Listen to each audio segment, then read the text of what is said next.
चलिए क्वेश्चन को स्टार्ट करते हैं। जो मैंने बोला था वही पेपर पूरा पूरा आया है। अब बच्चे पढ़ते नहीं हैं तो फिर वो अलग बात है, ठीक है। बाकी जो जो पढ़ा था वही आता, पेपर बाहर से कुछ भी नहीं आता।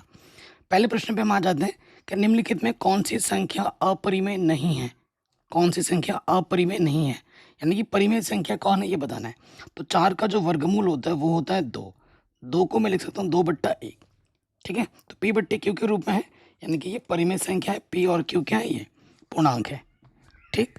बाकी 2, 3, 5 अभाज्य संख्या है, और अभाज्य संख्या के ऊपर अंडर लगने पे वो होता है अपरिमेय। क्या है, शून्यकों का गुणनफल। शून्यकों का गुणनफल अल्फा गुणा बीटा का जो सूत्र होता है वो होता है, देखो अगर अल्फा प्लस बीटा होता है तो माइनस का बी अपॉन होता है, और अल्फा गुणा बीटा होगा तो सूत्र होता है C/A, है कि नहीं। तो ए क्या होता है बाबू, ए होता है एक्स स्क्वायर का गुणज 2, बी क्या होता है एक्स का गुणज माइनस के साथ, और सी आपका होता है अचर पद -15। यहाँ रख दोगे, सी का मान है -15 और ए का मान है 2, तो आंसर आ जाएगा -15/2। यहाँ पर प्लस का 15/2 है, तो ध्यान रखें प्लस माइनस का। कह रहे हैं यदि किसी समांतर श्रेणी का nवां पद इतना है तो इसका चौथा पद क्या होगा। तो बस n की जगह पे क्या रख देना है, n की जगह पे क्या रखना है बाबू, 4 रखना है। तो n की जगह पे हम क्या रख देंगे, 4 रख देंगे। तो 5 चौको कितना हो जाएगा, 20 हो जाएगा। 5 चौको 20 और 2 कितना हो जाएगा, 22 हो जाएगा। आंसर आंसर आ जाएगा 22। ये जो क्वेश्चन है नई एनसीईआरटी बुक में ये प्रश्न नहीं है। ये मैंने आपको बार बार बोला था कि 8.3 पुरानी एनसीईआरटी ढंग से पढ़ लो, वहाँ का प्रश्न है। तो साइन और बट्टे में कॉस है, दोनों एंगलों को जोड़ेंगे तो इसका आंसर 1 होता है। इसका आंसर 1 होता है। तो डिटेल में करके बताएं, तो जब दो एंगल को जोड़ने पे, दो कोण को जोड़ने पे 90 आता है तो उनमें से एक को बदलना होता है। तो 90 में से मैं क्या घटाऊं कि 18 आ जाए, 72, ठीक। ऊपर वाला बदल दिया, नीचे वाला को नहीं बदलना है। आपको सूत्र पता होगा कि साइन 90 माइनस थीटा क्या होता है, कॉस थीटा। तो यहाँ थीटा की जगह 72 है, तो ऊपर कॉस 72, नीचे भी कॉस 72। कॉस 72 कम कॉस 72 हो जाएगा। द्वितीय चतुर्थांश में बिंदु के निर्देशांक क्या होते हैं, द्वितीय चतुर्थांश, ये पहला, ये दूसरा, तीसरा, चौथा। ये एक्स डैश होता है, ऊपर वाई, नीचे वाई डैश होता है, ठीक। तो देखो बाबू, तो पहले वाले में क्या होता है, प्लस कॉमा प्लस, इधर एक्स का मान नेगेटिव, ऊपर वाई का मान पॉजिटिव। इधर एक्स का मान नेगेटिव, नीचे वाई का मान नेगेटिव। इधर एक्स का मान पॉजिटिव, नीचे वाई का मान नेगेटिव। तो कह रहे द्वितीय चतुर्थांश में क्या होता है, द्वितीय चतुर्थांश में नेगेटिव पॉजिटिव होता है। नेगेटिव पॉजिटिव कहाँ है, नेगेटिव पॉजिटिव, ऑप्शन नंबर चौथा सही हो जाएगा। कह रहे हैं इस समीकरण के मूल क्या होंगे। तो जो समीकरण आपको दे रखा है उसको 0 मान लो, मान लिया 0। तो ये माइनस के इधर के क्या हो जाएगा बाबू, प्लस का हो जाएगा। तो वर्गमूल निकालोगे, 25 का वर्गमूल प्लस माइनस 5 होता है, प्लस का 5 माइनस का 5, ये सही हो जाएगा। ऑप्शन नंबर 20 सेकंड वाला सही हो जाएगा। अगले में आ जाओ, आपके पास दो त्रिभुज समरूप है, त्रिभुज ABC, त्रिभुज ये जो ABC है ये समरूप है त्रिभुज PQR के, PQR के। कह रहे हैं AB हमारा 2 है, समरूप है, ठीक है, ध्यान रखिए। AB हमारा 2 है, AB हमारा 2 है, BC हमारा 3 है, और PQ हमारा 4 है, PQ हमारा 4 है, ठीक है। अरे यार 4 लिखूंगा तो क्यों लिख दे रहा हूँ, 4 है, ठीक है। तो हमसे बोल रहे QR का मान बताओ, इसका मान बताओ। तो थोड़ा देखो समरूप है, तो यहाँ पर क्या है, 2 का डबल हुआ है 4, तो यहाँ 3 है, तो 3 का डबल समान अनुपात में रहता है, क्योंकि समरूप बोल दिया उसने। 3 का डबल कितना होगा, 6। तो आंसर आ जाएगा 6। क्या ऑप्शन में 6 है, बिल्कुल है। कह रहे किसी प्रयोग की सभी प्रारंभिक घटनाओं की प्रायिकताओं का योगफल कितना होता है। तो सभी प्रारंभिक घटनाओं की प्रायिकताओं का जो योगफल होता है वो 1 होता है। ऑप्शन नंबर जो सेकंड वाला है वो सही हो जाएगा। अब आते हैं अगले प्रश्न में। अब सारे सब्जेक्टिव प्रश्न है, हल करना है कॉपी में। कह रहे 6 और 20 का अभाज्य गुणनखंड विधि से एलसीएम ज्ञात कीजिए। यहाँ लिखोगे 6, यहाँ लिखोगे 20, गुणनखंड करोगे, 2 तियाँ 6, 3 एकम 3, 20 का करोगे, 2 एकम 2, 0, 2 पंजे 10 और 5 एकम 5। तो 6 को लिख सकता हूँ मैं 2 गुणा 3, और 20 को लिख सकता हूँ मैं 2 कितनी बार है? 2 बार, और 5 है 1 बार। हमें वो संख्या ढूंढनी है जो दोनों में है, तो 2 हमारा दोनों में है, हमें निकालना है एलसीएम।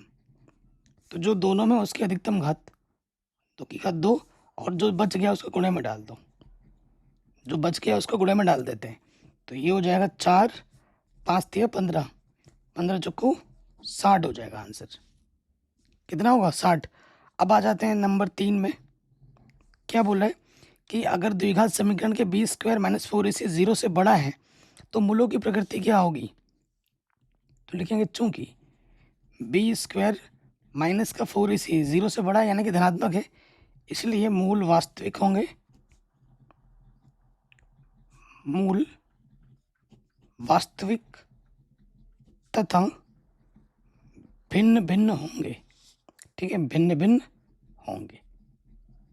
नेक्स्ट क्वेश्चन क्या बोल रहे हैं? समांतर श्रेणी का nवां पद ज्ञात कीजिए।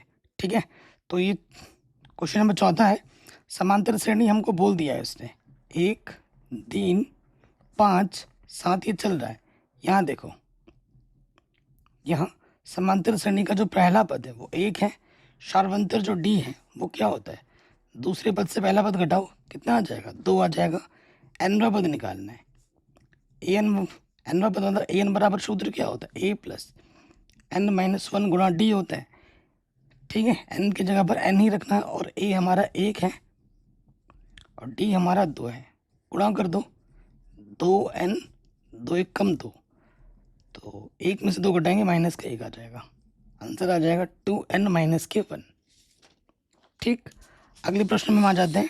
tan a का मान आपको दे रखा है, आपको sin a का मान निकालना है। 2 तरीके से हम कर सकते हैं। ठीक है, तो देखो कैसे कर सकता हूँ। तो देखो आपको tan दे रखा है, tan दे रखा है 3/4। तो tan का उल्टा क्या होता है? cot a जो होता है 1/tan होता है, tan का उल्टा होता है, tan का व्युत्क्रम होता है। तो ये 4 ऊपर आ जाएगा, 3 नीचे आ जाएगा cot, क्योंकि हमें साइन निकालना है। अगर मैं cosec निकाल लूंगा तो साइन आ जाएगा, चूंकि cosec स्क्वायर a बराबर होता है 1 प्लस cot स्क्वायर a, यही होता है। तो cot का मान क्या बाबू? 4/3 है, रखो यहाँ पर, वर्ग करना है, वर्ग लगा दो।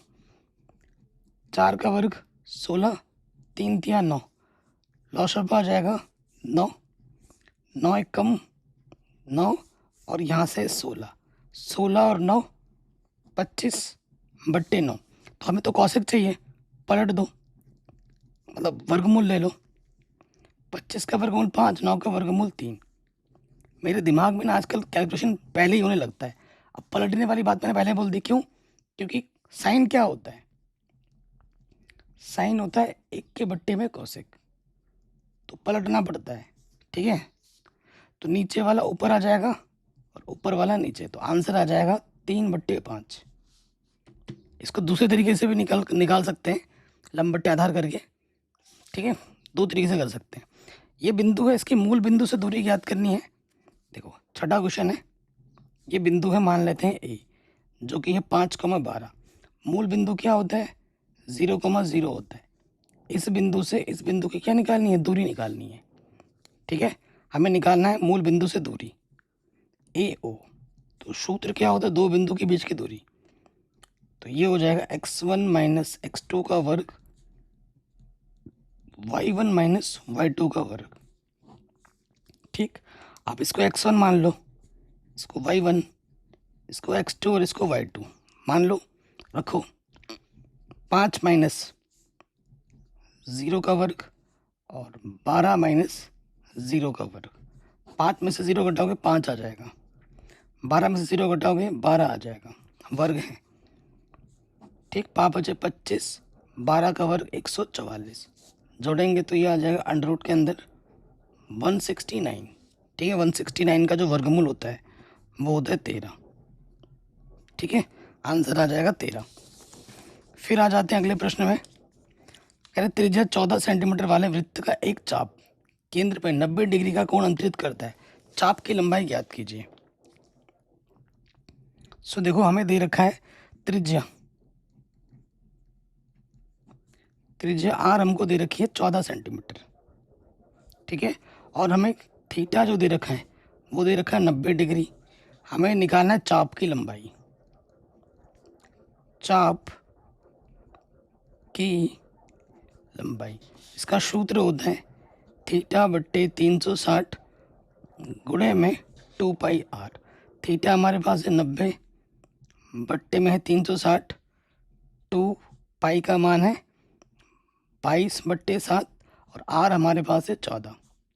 0 से 0 कटा, 9 चौक को 36, ठीक है। 7 दूनी 14, 2 दूनी 4 से 4 कटा, तो हमें हमारा उत्तर मिल जाएगा 22 सेंटीमीटर, ठीक है। कोई दिक्कत, कोई परेशानी नहीं होगी। ये प्रश्न भी हो गया बड़े आराम से। 8वें नंबर पे आ जाओ। क्या बोल रहा है, सिद्ध कीजिए कि ये चीज़ tan स्क्वायर a के बराबर होगी। बहुत ही आसान प्रश्न है। तो आ जाते हैं 8वें नंबर में। देखो हमें दे रखा है 1 प्लस tan स्क्वायर a, बट्टे में है 1 प्लस कॉट स्क्वायर है। तो आप जानते हैं सर्वसमीकरण लग रही है तो लगाओ। 1 प्लस tan स्क्वायर क्या होता है, सेक स्क्वायर है, और 1 प्लस कॉट स्क्वायर क्या होता है, कॉसेक स्क्वायर है। क्या यही प्रूफ करना है? नहीं, फिर इसको हमें बदलना पड़ेगा साइन कॉस में। सेक को लिखते हैं हम 1/cos, यहाँ स्क्वायर है तो स्क्वायर लगा दो। कॉसेक को लिखते हैं 1/sin, स्क्वायर है तो स्क्वायर लगा दो। आप जानते हैं इसकी गुणा इसके साथ होती है, साइन स्क्वायर कम साइन स्क्वायर, बट्टे में इसकी गुणा इसके साथ कॉस स्क्वायर कम कॉस स्क्वायर। तो साइन बट्टा कॉस क्या होता है 10, दोनों में स्क्वायर है तो स्क्वायर लगा दो। यही हमको क्या करना था, प्रूफ करना था, tan स्क्वायर। कह रहे हैं एक छात्र के परीक्षा में सफल होने की प्रायिकता 4/5 है, तो उसके असफल होने की प्रायिकता क्या होगी।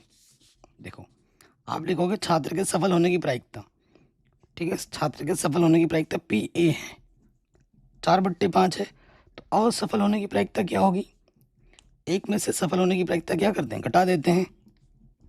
तो क्या है, 4/5 में घटा देना था, तो लॉस ऑफ 5 आ जाता, 5 एकम 5 और यहाँ पर है 4, तो आंसर आ जाता 1/5। कितना आता, 1/5। ये भी हो गया। अब आ जाओ, दो संख्याओं का HCF 9 है, तो दो संख्याओं का LCM कितना होगा ये हमें बताना है, ठीक है। 10वें नंबर पे आ जाओ। तो देखो हम जानते हैं, क्या जानते हो, संख्याओं का जो गुणनफल होता है, संख्याओं का जो गुणनफल होता है वो किसके बराबर होता है, HCF गुणे LCM। तो संख्याओं का संख्या कौन कौन सी, 306 है और 657 है, ठीक है। और इनका जो HCF दे रखा है वो दे रखा है 9, हमें LCM ज्ञात करना है।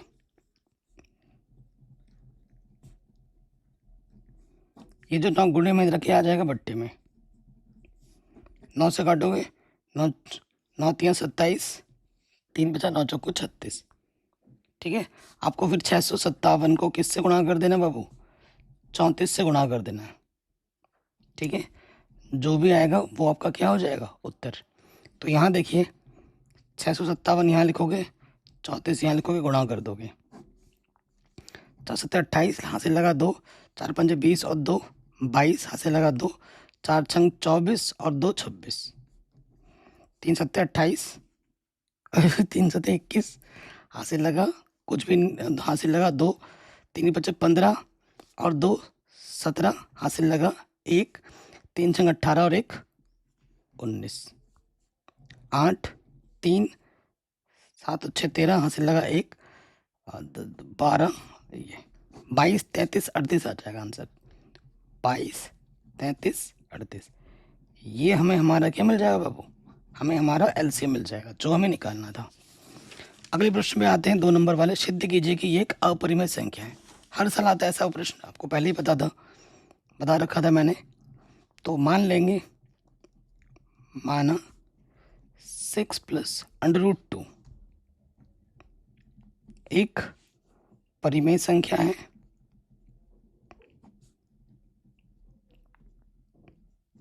क्या है, ये एक परिमेय संख्या है। अगर ये एक परिमेय संख्या है तो किसी भी परिमेय संख्या को हम P/Q के रूप में लिख सकते हैं, जहाँ पर इस Q का मान 0 नहीं हो सकता, ठीक है। और पी और क्यू होते हैं क्या, पूर्णांक होते हैं, और HCF जो होता है पी और क्यू का वो एक होना चाहिए।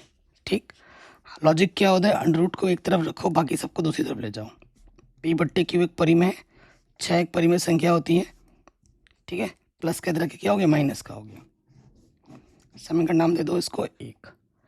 परिमेय से परिमेय घटाने पर परिमेय ही रहता है, तो यहाँ लिखेंगे चूंकि पी बट्टे क्यू माइनस 6 एक परिमेय संख्या है, ये एक परिमेय संख्या है, तथा हम जानते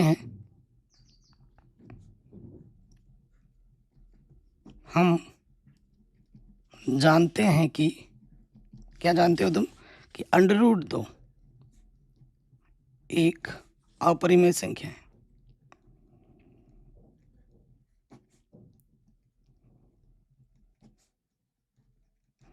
तो क्या अपरिमेय संख्या और परिमेय संख्या आपस में बराबर हो सकते हैं, बिल्कुल नहीं। इसलिए आप यहाँ लिख दोगे अंडर रूट 2 जो है वो बराबर नहीं होगा पी बट्टे क्यू माइनस 6 के। अगर ये परिमेय होती तो ये बराबर होती, बराबर नहीं आ रही है, यानी कि हमारी अवधारणा गलत है, हमने जो माना है वो गलत है। अतः हमारी अवधारणा गलत है। इसलिए क्या हो जाएगा, 6 प्लस अंडर रूट 2 एक अपरिमेय संख्या है।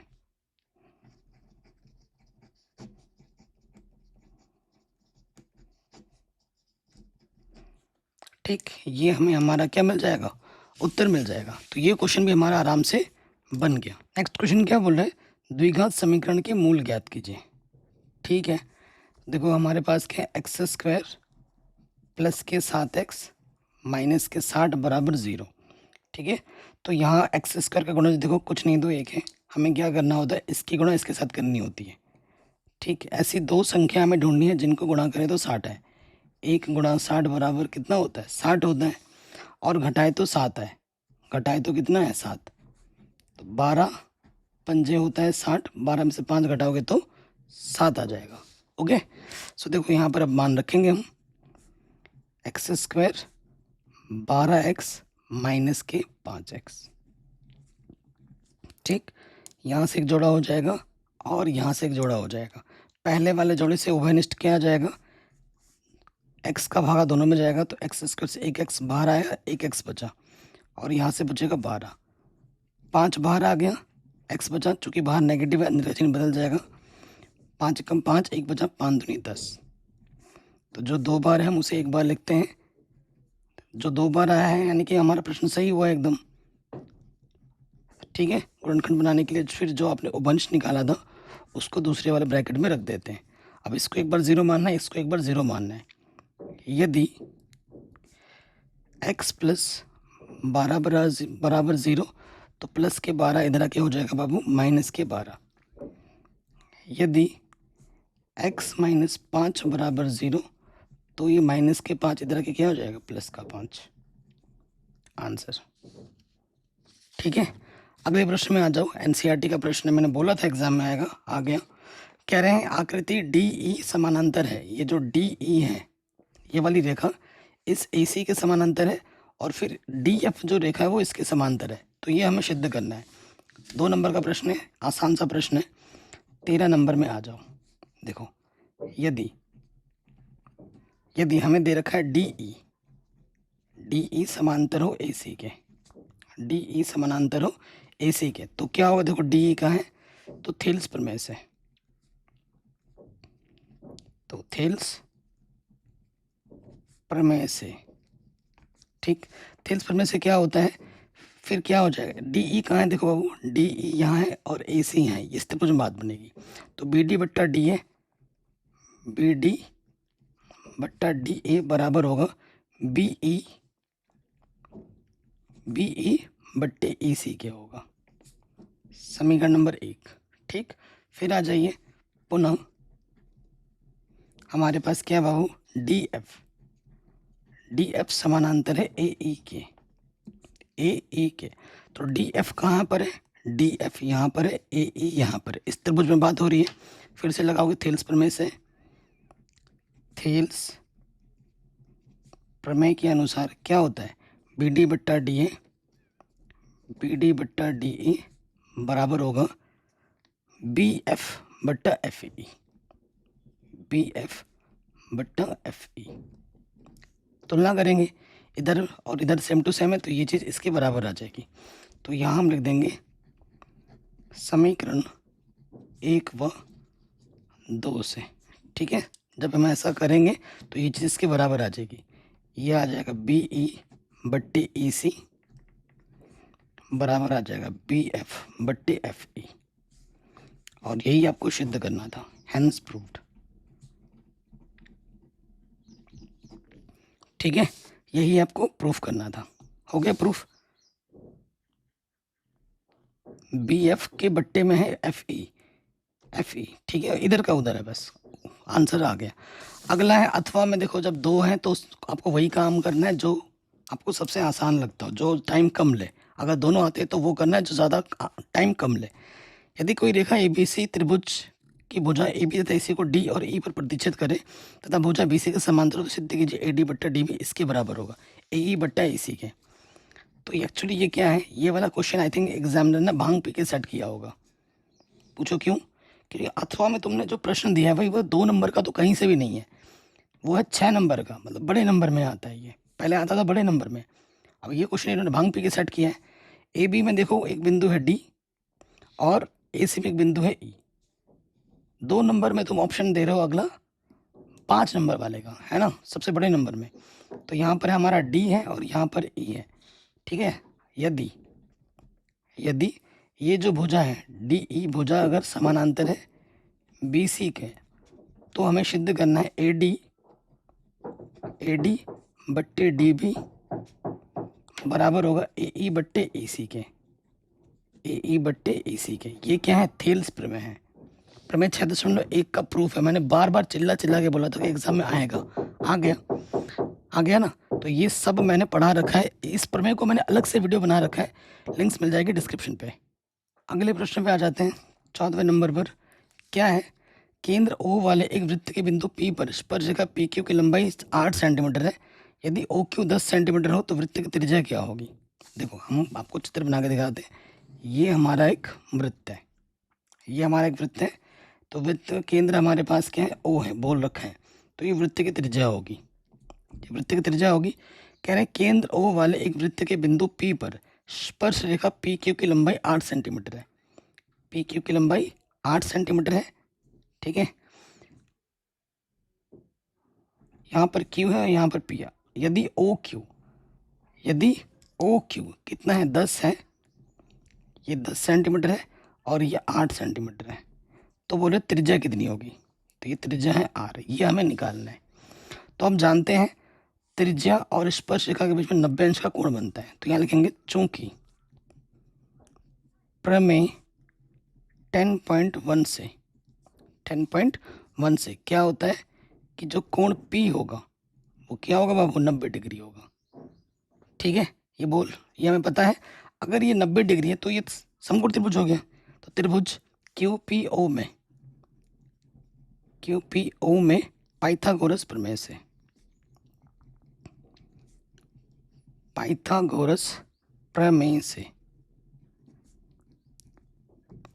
क्या हो जाएगा, पाइथागोरस प्रमेय से आपका हो जाएगा जो कर्ण का जो वर्ग है वो होता है आधार का वर्ग प्लस लंब का वर्ग, यही सूत्र होता है। तो कर्ण हमारे पास क्या है, 90 अंश के सामने वाली भुजा कर्ण होती है 10 का वर्ग, फिर आधार हमारे पास है 8 का वर्ग और त्रिज्या हमारे पास है r का वर्ग।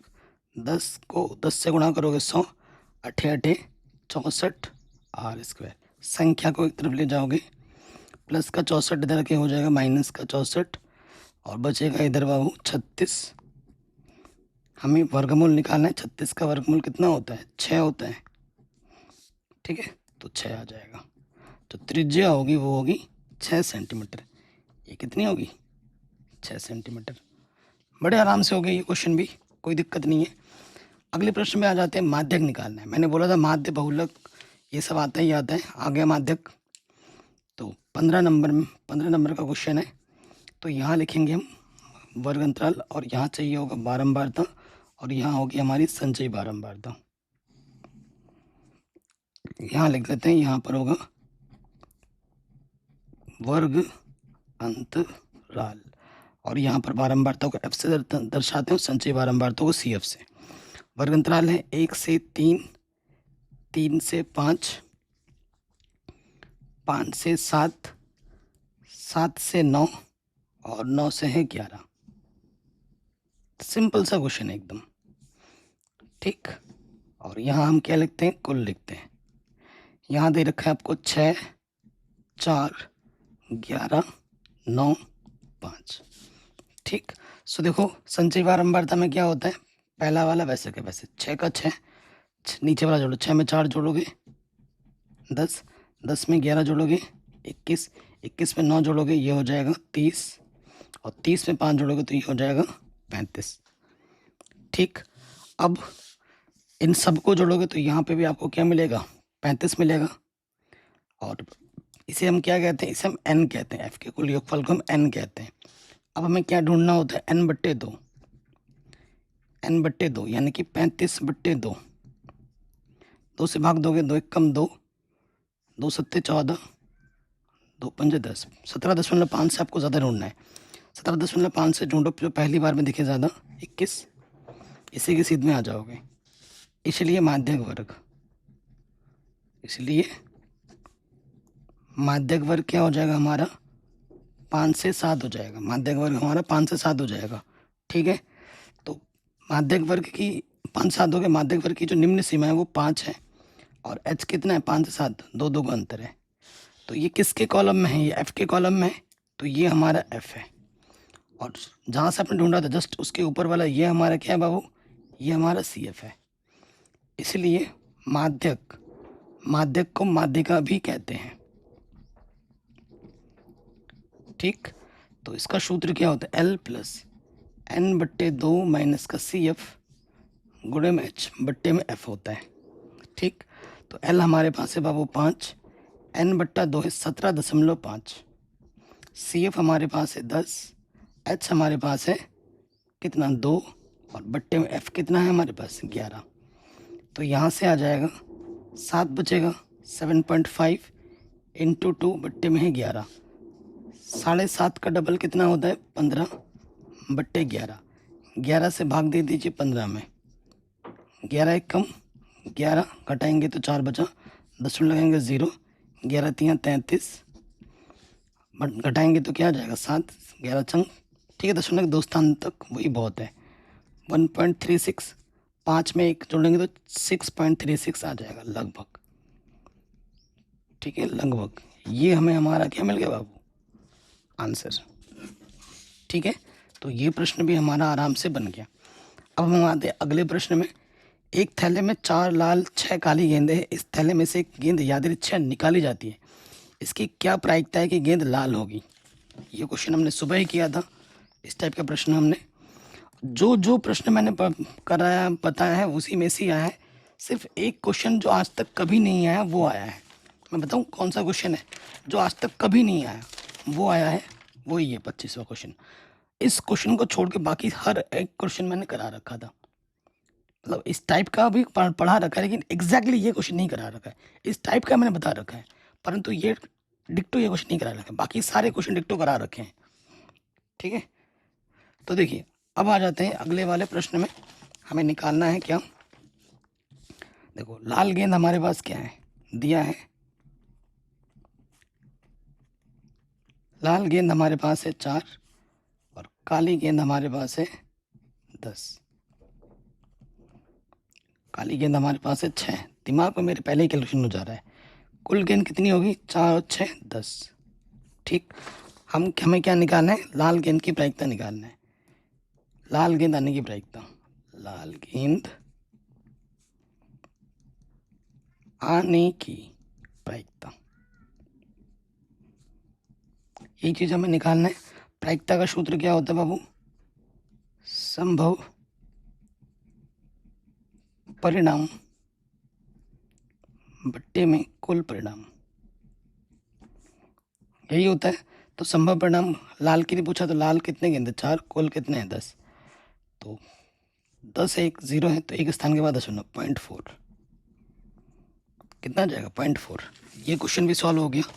इसके अथवा में भी क्वेश्चन है, उससे हम सॉल्व करेंगे। कह रहे हैं 52 पत्तों की अच्छी प्रकार से फेटी के एक गड्डी में से एक पत्ता निकाला जाता है। हुकुम का पत्ता प्राप्त करने तथा प्राप्त ना करने की प्रायिकता ज्ञात करनी है। ठीक है, चलिए, तो अथवा में है, तो देखो 52 पत्ते हैं, ठीक है। 52 पत्तों में से हुकुम का पत्ता होता है 13। कितने होते हैं 13। हुकुम एक कैटेगरी है, हर एक कैटेगरी में 13 पत्ते होते हैं, ठीक है। तो कुल परिणाम हमारे पास कितना है 52 है, और संभव परिणाम हमारे पास कितना है बाबू 13 है। तो यहाँ लिखेंगे हुकुम का पत्ता आने की प्रायिकता, संभव परिणाम 13, कुल परिणाम है 52।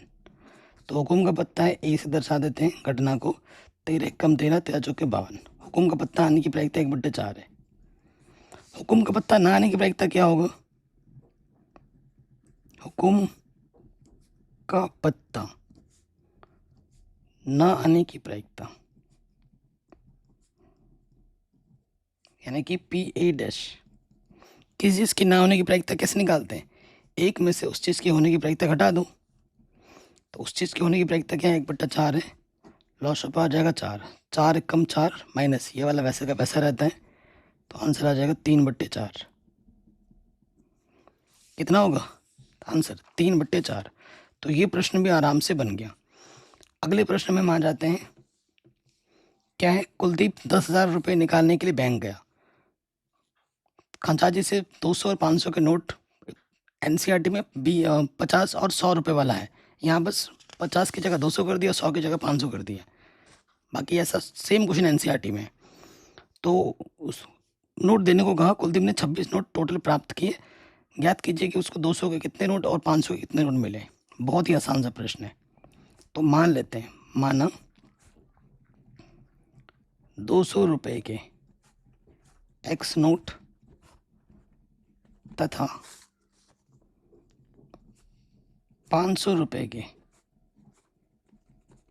Y नोट प्राप्त हुए। ठीक है, तो पहले में आ जाते हैं। चूंकि कुल नोट कितने हैं,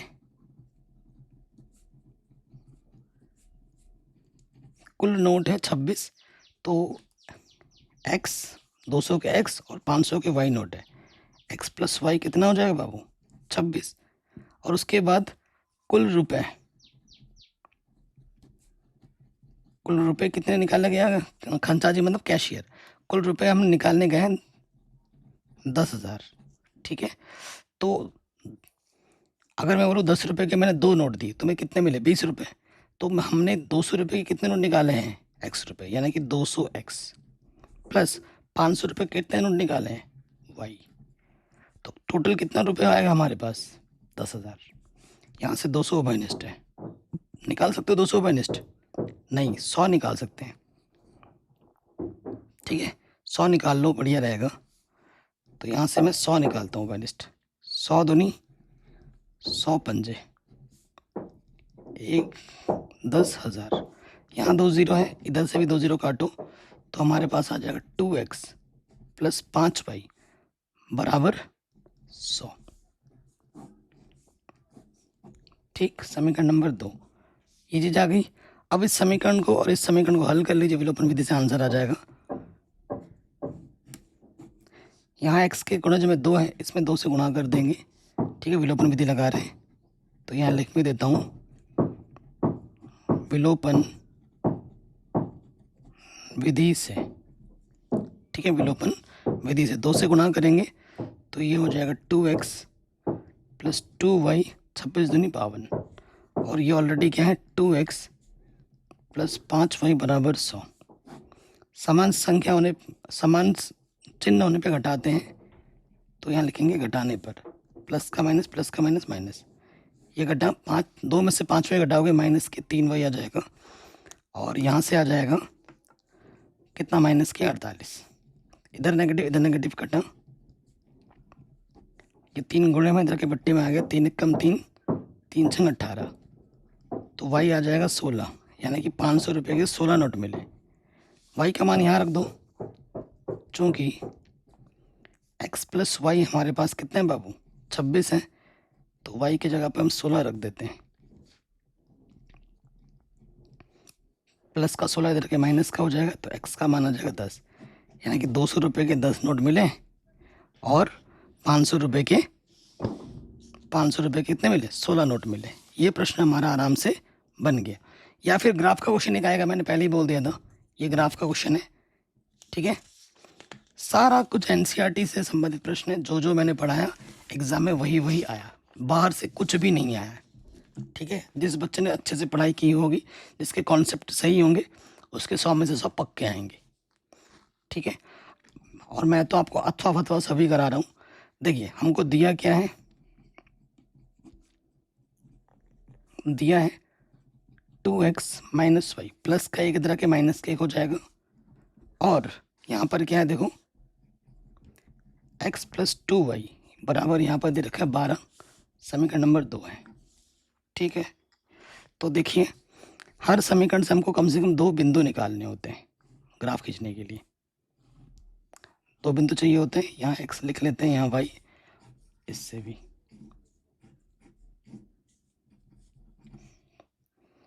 देखो x के जगह पे 0 मानेंगे तो ये छुप जाएगा, माइनस वाई बराबर -1, माइनस से माइनस कटेगा, y का मान 1 आ जाएगा। y के जगह पे 0 मानोगे, ठीक है, y के जगह पे 0 मानोगे तो क्या हो जाएगा, यहाँ पर 2x बराबर -1 आ जाएगा, और 2 गुणे में इधर के बट्टे में आ जाएगा, तो 1/2 हो जाएगा। तो एक काम करते हैं, y का मान में x का मान मान लेते हैं, ठीक है, x का मान में मान लेता हूँ तो सही रहेगा। अगर x का मान में 1 मान लो, 1 मान लूँगा, 2 1 कम 2, प्लस का 2 उधर जाके क्या हो जाएगा, माइनस का 2। देखो मैं मान के दिखाता हूँ, यदि x बराबर 1 माना, कभी डाउट हो ऐसे तो रख के देख लो, कोई दिक्कत थोड़ी ना है।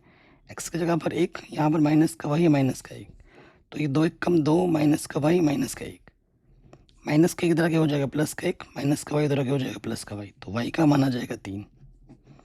कोशिश हमेशा ये करनी है कि हम पूर्णांक माने और हमें पूर्णांक ही मिले, तो यहाँ मिल जाएगा हमें 3, ठीक है। तो 2 बिंदु मिल गए, एक बिंदु मिल गया P और एक बिंदु मिल गया Q। अब इसमें आ जाओ, देखो अगर आप x का मान 0 मानोगे, 2y बचेगा, 2 छंग 12, ठीक है, 2 छंग 12 आ जाएगा, और y का मान आप 0 मानोगे तो x बराबर कितना आ जाएगा, 12, PQRS। ये बिंदु आ गए। अब इसको ग्राफ पेपर पे खींचना है, ठीक है, ये ग्राफ आपको मिला होगा पेपर में। तो x देखो हमारे पास कितना है, तो ये x हो गया इस तरफ, इधर x डैश हो गया, ये हमारा केंद्र है, नीचे y डैश, y का मान नेगेटिव होता है, ऊपर y का मान पॉजिटिव, ठीक है। बड़े बड़े मान आ रहे हैं, 12 तक है, तो एक सारे मान पॉजिटिव में 1 2 3 4 5 6 7 8 9 10 11 12 13, ठीक है। ऊपर है 1 2 3 4,